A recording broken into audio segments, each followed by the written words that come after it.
Volonturizam, kombinacija volontiranja i turizma, sve je popularniji oblik provođenja slobodnog vremena. U svijetu je već uzeo maha, dok je u Hrvatskoj tek u začetku.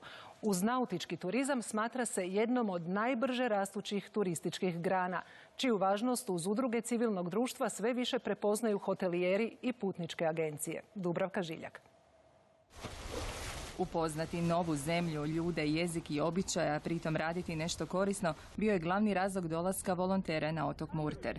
Zahvaljujući Europskoj volonterskoj mreži kroz udrugu Argonauta, tako je prošlo već 50-ak volontera. Mladima u Europi ovakva iskustva pomažu da steknu nekakvo radno iskustvo koje može pomoći pri zaposlenju, a u ovakvim projektima mi potičemo volontere da ostvare nekakve realiziraju vlastite projekte kroz koje će se oni sami ostvariti. Od siječnja u udruzi pomaže i Sergio. Dolazi iz Španjolske i nezaposlen je. Ovo je dobro iskustvo. Učim puno toga. Usavršavam svoje vještine, svoj jezik. Također malo učim i hrvatski.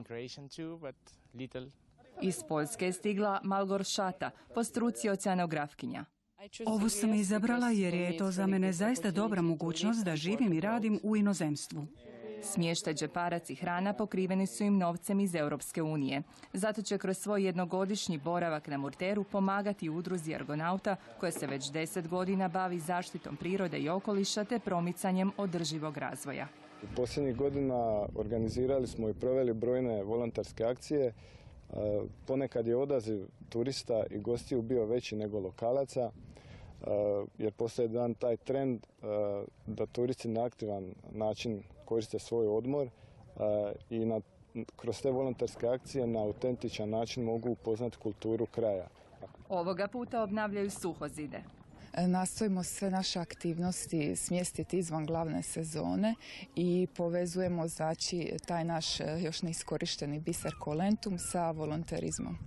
U rujnu očekuju 15 međunarodnih volontera iz Italije, Bugarske, Turske, Španjolske i Poljske, koji će raditi na nastavku projekta Suhozidna ekstravaganca 2. Ideja naša je bila da imamo veliku grupu međunarodnih mladih volontera kako bi potaknuli volonterizam u lokalnoj zajednici. Jer smo primijetili da nekako treba unijeti u živost u sve aktivnosti koje radite, tako da ovi mladi ljudi koji su veseli, oni znači preko tjedna rade na ovome lokalitetu, dok vikendom promoviraju akcije volonterske za cijelu lokalnu zajednicu. Slične aktivnosti imaju i naši parkovi prirode. Suhozidi se obnavljaju i na Vranskom jezeru. Ali smo ove godine prvi put napravili kamp za volontere, dakle to je bilo u prvoj polovici svibnja i mislimo ponoviti taj kamp sada poučeni iskustvom, unaprijediti ga negdje u 9.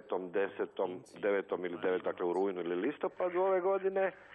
Di nam je cilj da imamo, znači najprije ćemo ići opet na kamp od tjedan dana, a s vremenom mislimo čak i produljiti taj rok boravka ljudi koji bi dolazili kao i u ovom prošlom slučaju iz drugih gradova i drugih sredina, pa nadamo se da će to biti i međunarodni, da će kamp biti međunarodnog karaktera. Da je riječ o sve važnijoj turističkoj grani, slažu se i u Ministarstvu turizma.